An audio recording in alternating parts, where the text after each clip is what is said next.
कक्षा 7 science chapter number 10 जीव में उत्सर्जन। इस चैप्टर में हम लोग देखेंगे जीवों में उत्सर्जन से रिलेटेड जो महत्वपूर्ण प्रश्न बनते हैं उसके बारे में, जो कि सबसे पहले यहाँ पे दे रखा है अभ्यास प्रश्न का पहला प्रश्न। निम्नलिखित प्रश्नों में सही विकल्प छांटकर अपनी अभ्यास पुस्तिका में लिखें। प्रश्न नंबर का है, मनुष्य में प्रमुख उत्सर्जी अंग कौन सा है? तो अगर हम बात करते हैं मनुष्य में प्रमुख उत्सर्जी अंग का नाम क्या है? पहला ऑप्शन दे रखा है यकृत, दूसरा है फेफड़ा, तीसरा है वृक्क और चौथा है आमाशय। तो इसका राइट आंसर हो जाएगा ऑप्शन नंबर सा, यानी कि वृक्क, जिसको हम बोलते हैं किडनी। हमारे शरीर में दो किडनियाँ होती हैं, एक लेफ्ट हैंड साइड में होती है, एक राइट हैंड साइड में होती है। प्रश्न नंबर खा दे रखा है, पक्षियों में उत्सर्जी पदार्थ होता है। तो पक्षियों में कौन सा उत्सर्जी पदार्थ होता है? पहला ऑप्शन है अमीनो अम्ल, दूसरा है यूरिक अम्ल, तीसरा है यूरिया, जबकि चौथा है अमोनिया। तो जो पक्षियाँ होती हैं उनके उसमें जो उत्सर्जी पदार्थ क्या होता है, वो होता है यूरिया, NH2CO। NH2 का फार्मूला होता है यूरिया, NH2CO NH2, ये यूरिया का फार्मूला है। मनुष्य के मूत्र का निर्माण होता है। तो मनुष्य के मूत्र का निर्माण अगर होता है कहाँ पे होता है? वृक्क में होता है, यानी किडनी में होता है। तो इसका राइट आंसर हो जाएगा ऑप्शन नंबर आ। प्रश्न नंबर घ है, शाकीय पौधों में बिंदु स्राव होता है। जो शाकीय पौधे होते हैं उनमें बिंदु स्राव कहाँ पे होता है?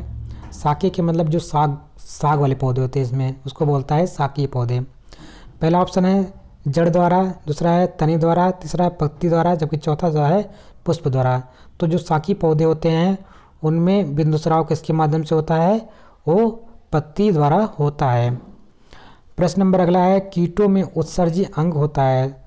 तो जो कीट होते हैं उसमें उत्सर्जी अंग कौन सा होता है? जैसे कि हम लोग देखें मनुष्य में वृक्क होता है, उसी प्रकार कीटों में भी कोई ना कोई उत्सर्जी अंग होता होगा। उसका नाम क्या है? पहला ऑप्शन दे रखा है वृक्क, दूसरा है उत्सर्जिका, तीसरा है आदिवृक्क, चौथा है मैलिपी घी नलिका। मैलिपी घी नलिका जो है आपकी, वो कहाँ पे पाई जाती है? कीटों के उत्सर्जी अंग के तौर पे कार्य करती है। तो अगर आपसे पूछा जाए कीटों में उत्सर्जी अंग का नाम क्या है, तो आपको बताना है मैलिपी घी नलिकाएँ। प्रश्न नंबर 2 है, यहाँ पे रिक्त स्थानों की पूर्ति करना है। पहला प्रश्न है, अपशिष्ट पदार्थों को शरीर के बाहर निकालने की क्रिया को क्या बोलते हैं? जो हमारे अंदर से अपशिष्ट पदार्थ होते हैं, जो उनको निकालने की क्रिया को हम क्या बोलते हैं? उत्सर्जन कहते हैं। यूरिया का निर्माण कहाँ पे होता है? तो यूरिया का निर्माण होता है वृक्क में। मछलियों में जो उत्सर्जी पदार्थ है उसका नाम क्या है? तो उसका नाम है अमोनिया, NH3, ठीक है। केंचुए का उत्सर्जी अंग क्या है? तो केंचुए का उत्सर्जी अंग का नाम है उत्सर्जिकाएँ होती हैं। घोंघा में उत्सर्जी पदार्थ क्या होता है? तो घोंघा में अमीनो अम्ल होता है। प्रश्न नंबर 3 है, निम्नलिखित सही कथन के सामने सही तथा गलत कथन के सामने गलत का निशान लगाएं। मनुष्य में प्रमुख उत्सर्जी पदार्थ अमीनो अम्ल होता है, बिल्कुल गलत है, इसके सामने गलत लिखा देंगे। मूत्र का निर्माण यकृत में होता है, तो ये सही है।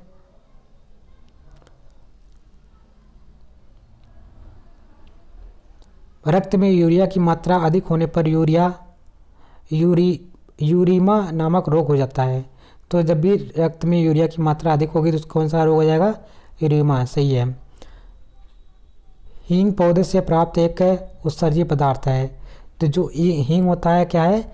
एक प्रकार से उत्सर्जी पदार्थ है, ये बात सही है, इसके सामने सही का निशान लगाएंगे। वृक्क के खराब हो जाने पर अपोटन की आवश्यकता होती है, यानी डायलिसिस की बात कर रहा है, तो ये बात सही है। किडनी के खराब होने पर अपोटन या डायलिसिस की आवश्यकता होती है। प्रश्न नंबर 4 है, स्तंभका को स्तंभका से मिलान करना है। पहला दे रखा है नेस्ट्रोसियम। नेस्ट्रोसियम क्या है? नेस्ट्रोसियम आपका बिंदु स्राव है। कीट क्या है? कीट का उत्सर्जन क्या है? कीट का उत्सर्जन है मैलिपी घी नलिका। केचुआ का उत्सर्जन कौन सा है? तो उत्सर्जिका उसका उत्सर्जन है। सरीसृप का उत्सर्जन क्या है? तो सरीसृप का उत्सर्जन है यूरिक अम्ल। और सिकोना का उत्सर्जी क्या होता है? तो सिकोना का होता है कुनैन। सिकोना से हमें क्या प्राप्त होता है? कुनैन प्राप्त होता है। प्रश्न नंबर 5 है, उत्सर्जन किसे कहते हैं? मनुष्य में पाए जाने वाले विभिन्न उत्सर्जी अंगों के नाम लिखे हैं। उत्तर में लिखेंगे अपशिष्ट पदार्थों को बाहर निकालने की क्रिया को क्या कहते हैं? उत्सर्जन। यानी कि जो हमारे बॉडी में अपशिष्ट पदार्थ होते हैं उनकी जो निकालने की प्रक्रिया होती है, क्रिया होती है, उसको बोलते हैं उत्सर्जन। मनुष्य में पाए जाने वाले विभिन्न उत्सर्जी अंग, एक जोड़ी क्या होता है? वृक्क होता है, ये भी एक उत्सर्जी अंग का कार्य करता है। मूत्र वाहिनियाँ होती हैं, ये भी आपका उत्सर्जी अंग का कार्य करती हैं। मूत्राशय आपका उत्सर्जी अंग का काम करती हैं, और मूत्र मार्ग हैं। तो मनुष्य के अंदर कौन कौन से पाए जाने वाले विभिन्न प्रकार के उत्सर्जी अंग है? पहली बात तो एक जोड़ी किडनी यानी वृक्क, मूत्रवाहिनी, मूत्राशय और मूत्र मार्ग है। इसके अलावा त्वचा, फेफड़े, यकृत तथा बड़ी आंत आदि भी उत्सर्जन का कार्य करने में सहायक है। तो त्वचा से क्या होता है? जो हमारे पसीने होते हैं जो खराब, वो क्या होती हैं कि वो त्वचा के माध्यम से बाहर निकलती हैं, आप देखते होंगे। फेफड़ों से भी कहीं ना कहीं हमारे जो गैसें हैं वो क्या होती हैं कि जो खराब चीज़ें हैं वो भी बाहर निकलती हैं। यकृत भी हमारा एक तरीके से उत्सर्जी अंग की तरह पे काम करता है, और बड़ी आंत भी हमारा एक प्रकार से उत्सर्जी अंग है। प्रश्न नंबर 6, मनुष्य में उत्सर्जन तंत्र का वर्णन कीजिए। उत्तर लिखेंगे मानव शरीर में एक जोड़े वृक्क होते हैं। वृक्क का आकार किस प्रकार होता है? सेम के बीज के आकार का होता है। इसकी बाहरी भाग उभरा हुआ और भीतरी भाग क्या होता है? धंसा हुआ होता है। वृक्क कमर के ऊपर रीढ़ की हड्डी के दोनों तरफ होते हैं। वृक्क ही रक्त की प्रमुख छन्नी होती है। तो कहीं ना कहीं जो रक्त को शुद्ध करने का काम कौन करता है? वृक्क यानी कि किडनी करती है। वृक्क में रक्त धमनियों द्वारा आता है तथा छन्ने के बाद सिराओं द्वारा बाहर निकलता है। तो जो वृक्क में जो रक्त आता है किसके माध्यम से आता है? धमनी के माध्यम से आता है, लेकिन छनने के बाद किसके माध्यम से निकलता है? सिरा के माध्यम से बाहर निकलता है। तो इसको ध्यान में रखना है। दरअसल जब रक्त वृक्क में आता है तो इसमें उपयोगी एवं अपशिष्ट दोनों ही प्रकार के पदार्थ होते हैं। छनने के बाद जहाँ एक और उपयोगी पदार्थ जैसे ग्लूकोज, लवण, विटामिन्स, अमीनो अम्ल आदि पुनः अवशोषित कर लिए जाते हैं, वही दूसरी ओर जल में घुली हुई यूरिया शरीर से बाहर निकल जाती है।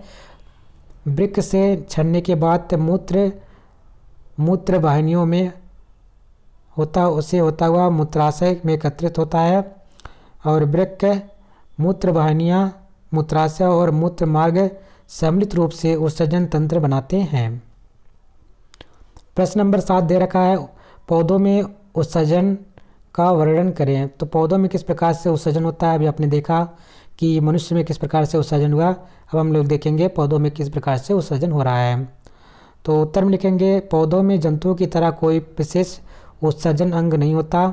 पौधे अपनी पत्तियों, छालों, वृक्षों, फलों आदि के माध्यम से अपशिष्ट पदार्थों का निष्कासन करते हैं। कुछ पौधों की कोशिकाओं में विशेष वर्ण पदार्थ पाए जाते हैं जो पौधों की पत्तियों एवं छाल में एकत्रित होते रहते हैं, जैसे कि आम, नीम, बबूल तथा हींग के पौधों से गोंद या रेजिन्स का निकलना उत्सर्जन ही है। कुछ पौधे जैसे कि कत्था की छाल से टैनिन निकलता है। चीड़ के तने से तारपीन का तेल निकलता है। इससे प्रकार दूध, लेटेक्स, रेजिन्स या गोंद, टैनिन, हींग आदि पौधों से निकलने वाले उत्सर्जी पदार्थ हैं। शाकी पौधों में श्वसन क्रिया में बनी कार्बन डाइऑक्साइड पत्ती में पाई जाने वाली रंध्रों द्वारा निकलती रहती है। प्रश्न नंबर 8 है, बिंदु स्राव किससे कहते हैं? तो आइए जानते हैं बिंदु स्राव क्या होता है। उत्तर में लिखेंगे टमाटर, अरवी, नेस्ट्रोसियम तथा मकोय आदि के पौधों में अनावश्यक जल एवं लवण रात्रि में पत्तियों की सिराओं पर बूंद के रूप में निकलते रहते हैं। इस प्रकार के उत्सर्जन को बिंदु स्राव कहते हैं। तो आप देखते हैं जो टमाटर होता है, अरवी होता है, नेस्ट्रोसियम है और मकोए का जो आपने पौधा देखा है, क्या होता है कि जब रात का समय होता है तो उनके बीच में जो अनावश्यक जल हो जाता है ना, वो कहीं ना कहीं जल और लवण जो हो जाते हैं, तो रात्रि में क्या करते हैं, पत्तियों की जो शिराएँ होती है उस पे क्या होते हैं, बूंद के रूप में निकलते हैं। इसी बूंद के रूप में निकलने का क्रिया जो होती है क्या कहलाती है, यही हमारा बिंदु स्राव कहलाता है। आशा करते हैं आपको ये वीडियो अच्छी लगी हो और ये सभी क्वेश्चन आपको समझ में आए हों। अगर आपको वीडियो अच्छी लगी है तो उसको आप लाइक कर देंगे। चैनल पर नए हैं तो चैनल को सब्सक्राइब कर लीजिएगा और वीडियो को शेयर कर दीजिएगा। Thank you. मिलते हैं अगले वीडियो में, तब तक के लिए जय हिंद।